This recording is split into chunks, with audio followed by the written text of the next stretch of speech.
What's up? Welcome back to my channel, or for the first time for new, I'm Sylvan, and today I'm going to be reacting to Honkai Star Rail's Myriad Celestia trailer, Exotale Scene 8. I am incredibly excited to see what this is about. Based on what we were told in the special program, this is supposed to deal with the Stellaron Hunters, and more specifically Kafka and the cat that may or may not be Elio. I'm incredibly curious to see if we get any lore reveals here, if we perhaps get confirmation that the cat is Elio or something along those lines. But regardless, I'm just excited to get into it, so feel free to like and subscribe if you enjoy the video, leave a comment on your thoughts, consider becoming a channel member if you want to support me just that little bit extra, and let's get into this. Oh. The rest is up to her now. Oh, wow. Okay. Do I need to lend a hand with Amphorius? No need. We're just the audience for this act. Interesting. The Astral Express is headed in the right direction. Huh. Facing the Lord Ravager Iron Tomb. They're aware of everything. The safest path among all possibilities. The safest path. This was the Remember safest. the oceanic planet of Lushaka. Oh. The script says that the Nameless will experience a peaceful trip there. And many years later, the Garden will break the confines of Amphorius, with Herta paying the tragic price. In The way Destiny's everything worst plays out. outcome, a genius will meet a premature fall. Whoa. And embark on a blood-soaked campaign in the name of the Third Emperor. Oh, whoa. If they go to the Agate world, the Stellaron Disasters Ground Zero, the Express will brush past Selenova. But on the other side of the cosmos, the Cienjo Alliance will stray from the Trailblaze and return to its original end. Original The Eighth end. Lord Ravager's ascending wings will sound the prelude to Whoa. divine war. As for the glass Whoa. belt, that stage for the morning actors, the black hole and the white hole will devour each other at the end of that script, rupturing the cosmos. For that road Oh, we got leads shit the to talk most about. ferocious enemy, Zephyro. The most ferocious That's enemy, enough. okay. Just thinking about it is scary. Jesus. Nothing we can do if it really ends that way.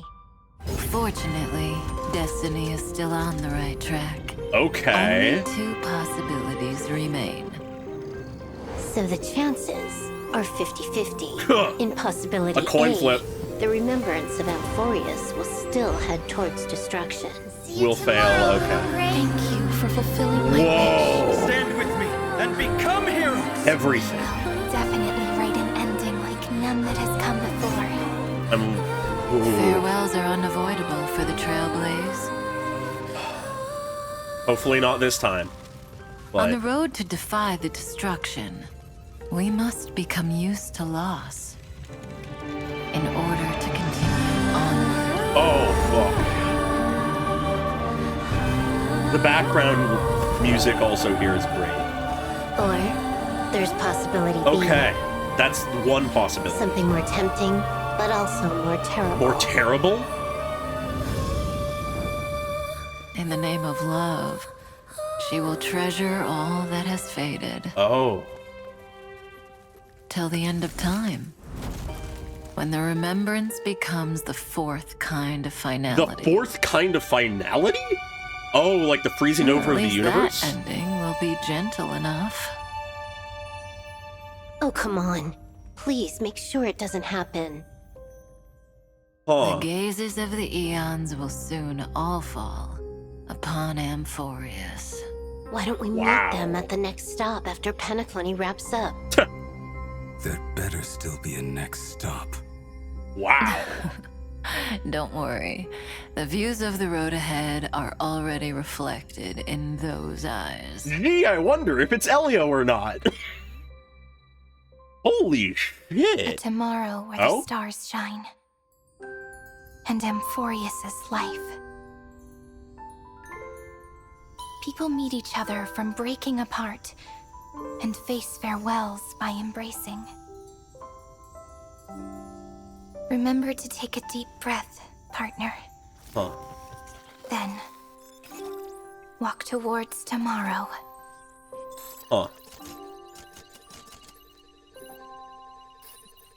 Data deletion in progress. Farewell, Amphorius. This is an incredibly intriguing trailer. It paints such a uniquely distinct picture of what the end of Amphorius means, what our journey on Amphorius has meant. We're effectively getting a glimpse into what it looks like to be a Stellaron hunter, what life is for them, not in the everyday sense, but in the grander macro scale. To be part of the Stellaron hunters is to know how everything could go. They know the script. They know what would happen regardless of where we go on our trailblazing journey. They know the end result, no matter what. There's possibilities. There are different potential outcomes. Not everything is set in stone, but there are limited paths, and they can nudge things onto one of those paths. But to go through this, we open here with Silverwolf seemingly looking at some diagnostic stuff or whatever for Firefly. This is really our first time we're seeing Firefly as she is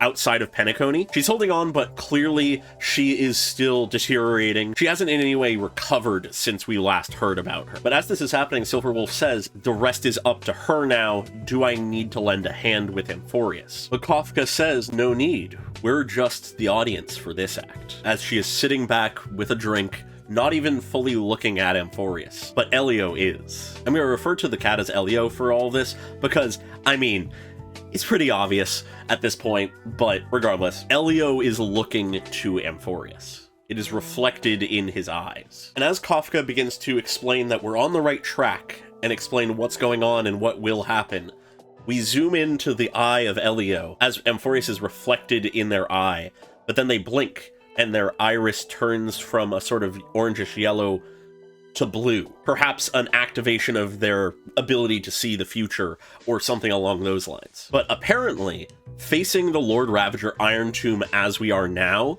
is the safest path among all possibilities they have foreseen. And based on what they describe momentarily, I can see why, as now they begin to discuss what other possibilities existed. And all of them are planets we've heard of before as places we will one day go, as places that were planned as stops on the Express's journey. We begin with the oceanic planet Lushaka. According to the script, it will be a peaceful journey. If we had gone on this path, it would have been completely fine. We would have finally had a normal adventure that isn't threatening the world or anything. But if we were not there at Amphorius, if we never went, years later, the Garden would break the confines of Amphorius. The Garden would unleash Iron Tomb, which is fairly notable and interesting to me. It implies that the Chrysos heirs would continue to hold on, continue to fight back, continue to hold back Iron Tomb as long as physically possible, until eventually it isn't even Lygus who achieves his long-sought goal and frees Iron Tomb from their own cocoon, but the meddling of the Garden of Recollection that finally does it. That I find interesting. And despite this, Iron Tomb would be stopped, but at a great price. Herta would lose herself. In Destiny's worst outcome, they say, which I'm not entirely sure if that's supposed to mean the worst version of events in this timeline where we never went to Amphorius, or us not going to Amphorius and going to Lushaka instead is the worst timeline. Either way, in the worst outcome of events, Herta has a premature fall, only to, based on the imagery, seemingly almost fuse with Iron Tomb. Rather than truly defeating or stopping Iron Tomb, she seems to have subsumed it, fused with it, and become something different. And in the process, become the Third Emperor, a new monster that would lead, as they say, a blood-soaked campaign. Knowing that Iron Tomb in their full capacity is meant to be able to kill an Aeon, imagine what it could do when fused in some way with the mind of a genius. Meanwhile, if we had gone to Melustanin instead of Lushaka, we would cross paths with Selenova. We would cross paths with another very different Lord Ravager. But for whatever reason, perhaps with us drawing the attention of Selenova away from the Zenjo Alliance, they would be led astray from the Trailblaze. And it would appear that Locha and Jingliu's plans would be enacted. Perhaps our conflicts with Selenova keep us occupied long enough that we are not there to stop that from happening. But what's particularly interesting about this is that it's not just that they'd stray from the Trailblaze, they would return to their original end. Because this actually makes a lot of sense. Remember, why did we end up going to the Zenjo Alliance? we were guided there by the Stellaron Hunters. We would have never stopped there if it wasn't for that. Meaning, the Xianzhou Alliance was originally going to fall apart and start the War of the Gods, because Jingliu and Locha would enact their plan using the remnants of the propagation to enact this war against the Abundance. And we can see to an extent what this would look like. We see what appears to be a darker version of the Lightning Lord, but with insectile wings, seemingly almost fused with the remnants of the propagation. And if we were to tie it to the line here, the 8th Lord Ravager is what it would be. A Lord Ravager born out of the propagation to fight against the Abundance, and that would serve as the prelude to Divine War. If we faced off against Selenova, if we went to Melastonin rather than anywhere else, the effort put in by us and the Stellaron Hunters to stop this from happening, to stop the Divine War from beginning too soon, that effort will have been lost. But as for the Glass Belt, also known as Patrevia, home to the Morning Actors, a group I've been quite curious about and I'd be interested to see more of. However, if we did go here rather than Amphorius, we would come face to face with Zephyra. And this leads to something I am honestly incredibly hyped for. We've had Zephyro referred to as the white hole before. This opposite to a black hole. Something that stands in opposition to the nihility, something that is represented by a black hole. But something I hadn't considered is we have a character who directly wields black holes. Welt, Mr. Yang. And this paints him as the actual opposing force to Zephyro. Zephyro is the Lord Ravager to destroy nihility and poses opposite to it, but Welt is actually the wielder of black holes. Someone who, if they were to go all out, potentially would be similarly outputting devastation. Not to unnecessarily glaze Welt, because we honestly don't know what his current capabilities truly are, but this paints him in that position where though he cannot overcome Zephyro, though we see him seemingly losing here, it puts him in the same arena, and he's being described as almost a counterpart to Zephyro in this moment. The black hole being Welt, and the white hole being Zephyro will devour each other at the end of that script, rupturing the cosmos. And what is truly concerning is even Silverwolf, a member of the Stellaron Hunters,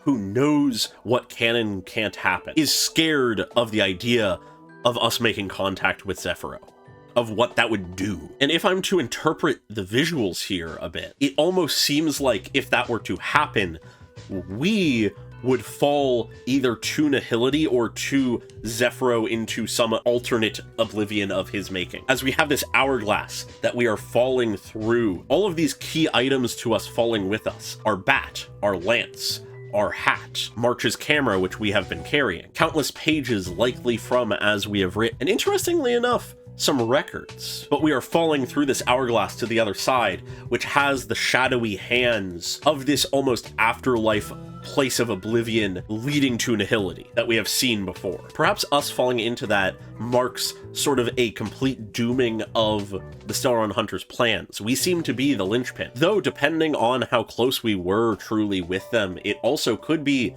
that the reason Silverwolf is scared of this idea is because we are someone that they do care about. And potentially, beyond anything else, they are just scared of seeing us be truly lost. Because this was not described as the worst outcome. That was Herta turning into the Third Emperor. This one is simply scary because we would make contact with Zephyro. Though based on this next line, it does seem to mainly be that idea of we are the core of their plans, the core of their ability to influence fate. And if we were lost in our conflict with Zephyro, which we inevitably would be, there would be nothing they could do. The Stellaron Hunters would have failed, definitely. While any other possibility, regardless of how painful and dangerous and complicated it would be, they still could do something, is the implication. But those were all possibilities if we had not gone to Amphorius. The fact that we have gone to Amphorius means that everything is on the right track. We have reached a point where fate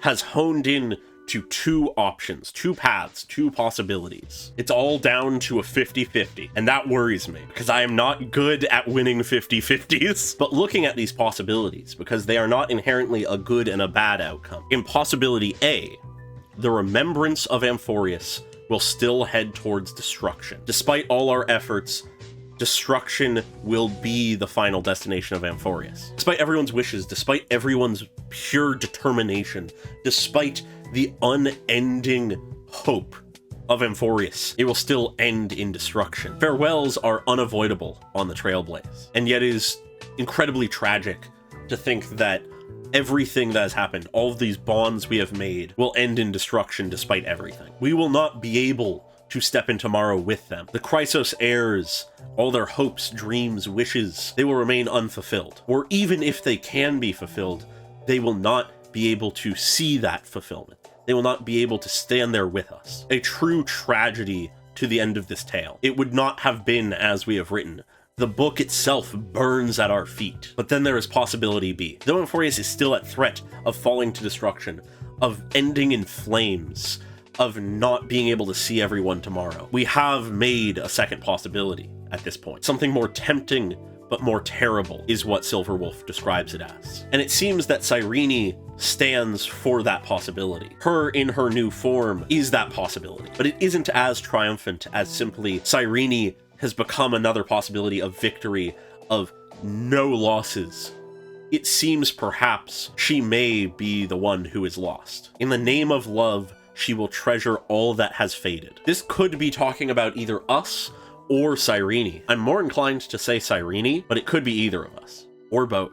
For everything that has faded, that being the Chrysos heirs, Amphorius itself, as it begins to fade and distort, it holds so much that we love at this point, as well as things that Cyrene has protected for so long. But she, whoever that specifically is in this case, will treasure all that has faded till the end of time, when the remembrance becomes the fourth kind of finality. This is clearly in reference to the theory of 4 apocalypses that we've heard of before. Destruction was described as one of the others, and I honestly forget if we've had reference to what some of the others are, but this tells us very clearly that within that idea, that concept, that theory, remembrance would be one of them. And it's with this that we're getting this visual of ice freezing over Amphorius, freezing over the doom, the destruction of Iron Tomb. It speaks to me almost as Cyrene creates this possibility where we may not be able to save everything. Amphorius may still be doomed at the end of the day, but we can seal away Iron Tomb, not let them break free. And in the process, remembrance eventually shall become that fourth kind of finality. How the one leads to the other, I'm not entirely sure, but it's fairly clear what that looks like based on these visuals. Whether it is that to seal away Iron Tomb, it is the entire universe that is frozen, or merely just that the same thing done to Iron Tomb and Amphorius will then inevitably happen to the rest of the universe. The finality of remembrance is not one of oblivion, it is not one of the death of all things. It is the freezing of it all. Stasis. We've had a similar visual and idea shown to us, I believe, in the Evernight promotional content. This idea of the whole universe, or at least parts of it, freezing over, entering a state of nothingness, of stasis. If nothing moves, nothing changes, then that is the end. That is a finale. How we get to that point from Amphorius is to be seen if we go down that path, but it's intriguing to think about nonetheless. And though that is a finale, an ending to all things, it is a gentle one. But despite it being a gentle end, at least Silverwolf wants to make sure it doesn't happen. She asks Kafka, please make sure it doesn't happen. Don't let the remembrance become the fourth kind of finality, which is interesting because we saw nothing to make us think that possibility A is that much better than possibility B. One has all that we have come to care about in Amphorius burning to nothing, where possibility B has everything preserved eternally in ice. No change, nothing new, everything just stops. Neither are perfect, neither are great, but neither are particularly happy. But Kafka does not say if she will help or not. She does not say if she will influence things further. Instead, she simply says that the gazes of the Aeons will soon all fall upon Amphorius. This moment in time, which road we go down, possibility A or B, is a moment in time that every Aeon has an interest in. In the battle for a single world, we are deciding the fate of everything. At which point, though, with this stated, it seems almost as if Silverwolf and the Stellaron Hunters begin to move on from this discussion, assuming that regardless of what happens, there will be a next stop for the Astral Express. Why don't we meet them at the next stop after Penacony wraps up? Which, this line also sort of intrigues me a little bit, it interests me a bit, in the sense that the next thing we're doing is getting some extra Penacony content, which is sort of funny to think that the Stellaron Hunters are equally aware of where our story is going as we have been hinted towards. But even as Silverwolf brings up this idea, it is clear that at least for Blade, if not all of them, the outcome of Amphorius still lingers in their minds. Blade says there'd better be a next stop. Things better not end here. But Kafka, unlike the others, seems entirely unconcerned. As she says, the views of the road ahead, the future, the various next stops, are already reflected in those eyes. The eyes of Elio. Elio already sees where our paths will lead us. Regardless of what possibility comes to pass, the road ahead still exists. It makes me wonder what exactly the true outcomes of these two possibilities look like. But as we fade out from the Stellaron Hunters, we now turn to Cyrene, sitting atop Amphorius, much like how she did in Possibility B, but the worlds are not frozen over yet, and we are not sitting on the opposite side right now. As she says, a tomorrow where the stars shine, and Amphorius's life. In the story we wish to write of Amphorius, we imagine a tomorrow where the stars remain shining, and Amphorius continues to live on. That is what she seeks. She tells us to take a deep breath, and then walk towards tomorrow. As she glitches out, and we suddenly see this screen telling us deletion sequence initiated. It seems, perhaps, Cyrene is ending Amphorius. With no other way to stop Iron Tomb, Cyrene would end it all, say goodbye to Amphorius, Iron Tomb with it, for us to step into tomorrow, for the rest of the universe to continue going on. She would put an end to Amphorius, an end to this tale. And I wonder, which possibility is this? Is this what it looks like for Amphorius to burn away? Or is this somehow what leads to Amphorius freezing over and the rest of the universe with it? Or perhaps, is this a third possibility? Something somehow not seen by Elio? I'm not sure, but at least so far, none of these possibilities make it look like we're gonna have a happy ending. And that's all there is to it to this trailer. Looking to the description for a final piece, it says, exterior of Amphorius, night. The remembrance, the erudition, the destruction. Long ago, a woman said to the protagonist, your next choice will split your destiny in two. Now, as Blank's finality draws near, the choice still remains. We face a choice that will lead to one of two possibilities. The end of something is drawing near regardless. I imagine that blank space is Amphorius, but it could be a lot of things, honestly. But regardless, it seems we have a choice to make. One that will define how the story goes forward. Whether Amphorius ends in fire or ice seems to be what it is. How consciously we will make this choice is unclear. How making this choice will manifest, who knows? But it is a choice that we will be making. I am incredibly interested in this trailer. It places such a sense of finality onto Amphorius. It tells us what could have happened if we had gone somewhere else.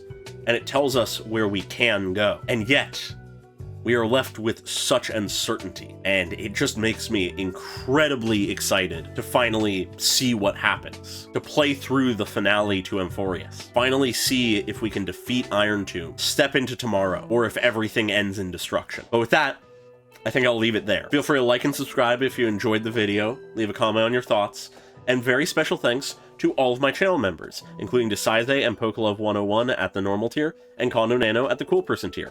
Really appreciate your support, as always, and I hope you all enjoyed. Bye-bye!